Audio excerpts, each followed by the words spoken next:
महाराष्ट्राचा। नमस्कार, मी गौरी। संध्या लाईव्ह मध्ये आपल्या सगळ्यांचं स्वागत। दौंड तालुक्यातील पुणे सोलापूर महामार्गापासून किंजळे वस्ती ते अंदाजे 4 किलोमीटर अंतरावर वाखारी येथील गट नंबर 230/2 येथील शेतजमीन फसवणूक करून आपल्या नावे करून घेतल्याची घटना घडली आहे। शेतकरी दत्तात्रय शेळके यांनी 2009 साली विसार पावती आणि कुलमुक्त्यार पत्र करून उरुळी कांचन येथील गुंठा मंत्री यांनी या शेतकऱ्यांची फसवणूक करून आपल्या परिवारांच्या सदस्यांच्या नावे नियमबाह्य दस्तऐवज खरेदी खत करून घेतले आहे। 13 वर्षांनंतर ही नोंद आपली आर्थिक पोळी भाजून येथील तलाठी आणि मंडळ अधिकारी यांनी बेकायदेशीर नोंद धरली आहे। येत्या 15 दिवसात जर मूळ शेतकरी यांच्या नावाने पूर्ववत करण्यात आले नाही तर राष्ट्रवादी काँग्रेसचे स्वयंरोजगार पुणे जिल्हाध्यक्ष विठ्ठल थोरात यांनी आमरण उपोषणाचा इशारा दिलाय। मी विठ्ठल सोन्यापू थोरात, रोजगार स्वयंरोजगार सेल पुणे जिल्हाध्यक्ष। आज मी केरगाव या ठिकाणी वाखारी गट नंबर 230/2 तर शेळक्यांची ती प्रॉपर्टी आहे। तर उरुळी कांचेतील बरेचसे लोक, श्रीमंत लोक, गुंडगिरीशाही लोक त्यांनी तलाठी आणि सर्कलला हाताशी धरून 2009ला खरेदी खत कागद करून तो बनावट प्रकारचा कागद केला आणि त्याची नोंद 2024ला कुलमुक्त्यार पत्राद्वारे केली। कुलमुक्त्यार पत्र खऱ्या अर्थाने कॅन्सल झालेलं आहे, परंतु आज तलाठी आणि सर्कल आणि तहसीलदार आणि प्रांत हे मोठ्या प्रमाणात मोठे जाळे निर्माण केलेले आहे।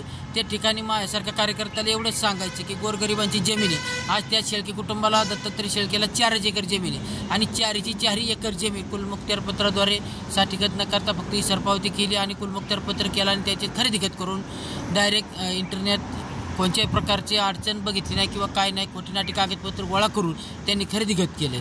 असा सगळा बनाव निर्माण केलेला आहे। अशी नसती 4 एकराचा विषय नसून आसपास ह्या तलाठी आणि सर्कलने आणि तहसीलदार साहेबांच्या हाताशी मिळून 100 एकराचा मोठ्या प्रमाणात भ्रष्टाचार केलेला आहे। बेकायदेशीरप्रमाणे नवीन शर्ती जमीन असेल, 32 असेल, कुलकायदा असेल किंवा पुनर्वसनी जमीन असेल तर त्यांनी मागचा पुढचा विचार न करता, शेतकऱ्यांचा विचार न करता घेणाऱ्याने 2 रुपये जास्त दिलं की त्या ठिकाणी कोणची कागदपत्रे, काय परमिशन आली का नाही आली ह्याचं कोणत्याच प्रकारचं देखरेख करीत नाही। कारण ह्यांचा कागद 2009ला झाला, त्या काळात 2011ला खरेदी खत झालं। 2011ला खरेदी खत झाल्यानंतर तहसीलदार साहेबांनी त्या ठिकाणी सांगितलं होतं किंवा कागदामध्ये खरेदी खताच्या वेळेस लिहिलं होतं की नवीन शर्तीची परमिशन आल्यानंतर 1-2 महिन्याच्या आत ती खरेदी खत करायचं असतं। त्यांनी 3 महिने उलटून सुद्धा खरेदी खत केलं नाही, त्याच्यामुळे त्यांचं त्या ठिकाणी खरेदी खत बाद झालेलं होतं। बाद झाल्यानंतर 2024 साली हे काळूबाळू तलाठी सर्कल यांनी तहसीलदाराला आणि हाताशी धरून जो जमीन घेतो त्या जमीन मालकाला हाताशी धरून पैशाची मोठी देवाणघेवाण केली।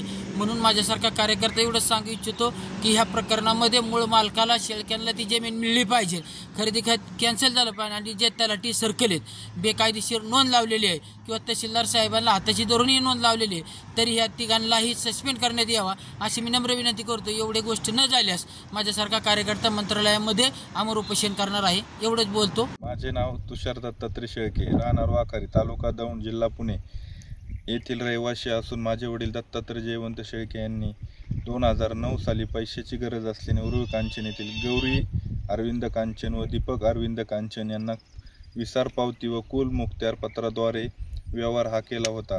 वाखारी येथील गट नंबर 230/2 यामधील एकूण क्षेत्र 8 एकरपैकी 6 एकर क्षेत्र फसवणूक करून यांच्या नावाने 2011 साली खरेदी खत करून घेतले आहे। 13 वर्षांनी 2024 साली वाखारी येथील तलाठी, केंद्रे व सर्कल बनसोडे यांनी आर्थिक देवाणघेवाण करून कांचन यांच्या नावाची नोंद करून घेतली आहे। आम्हाला भूमिहीन केले आहे। पैसे घेऊनही नोंद नियमबाह्य पद्धतीने धरून आमची फसवणूक केली आहे, तरी आम्हाला न्याय मिळावा, अन्यथा आम्ही येत्या 8 दिवसात तहसील कार्यालयाबाहेर आमरण उपोषण करणार आहोत। संध्या लाईव्ह साठी प्रतिनिधी संजय सोनवणे, दौंड। ताज्या आणि महत्त्वपूर्ण बातम्या पाहण्यासाठी आजच आमच्या संध्या लाईव्ह न्यूज चॅनलला YouTube वर सबस्क्राईब करा आणि बेल आयकॉन प्रेस करा।